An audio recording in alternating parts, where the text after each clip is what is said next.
உலகத்துல தனிமையா இருக்கிறது எவ்வளவு பெரிய கொடுமையான வாழ்க்கை தெரியுமாங்க? அதை அனுபவிக்கிறவங்களுக்கு மட்டும்தான் தெரியும்.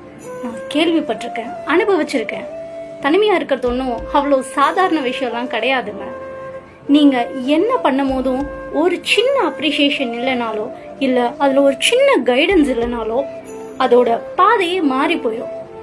எப்பவுமே தனிமையா இருக்கிறவங்க எல்லாம் சந்தோஷமா இருக்கேன், நான் இப்படி இருக்கேன் அப்படி இருக்கேன்னு சொல்றவங்க எல்லாருக்குமே என்னோட பதில், என் பர்சனல் பதில், தனிமன்றது சந்தோஷமோ நிரந்தரமோ கிடையாதுங்க. அப்படி இருக்கிற பட்சத்துல உண்மையிலேயே உங்களுக்கு காலையில எதுவுமே தெரியாது. பகல் நேரத்துல உண்மையிலேயே உங்களால அந்த தனிமையோட வலிய உணரவே முடியாது.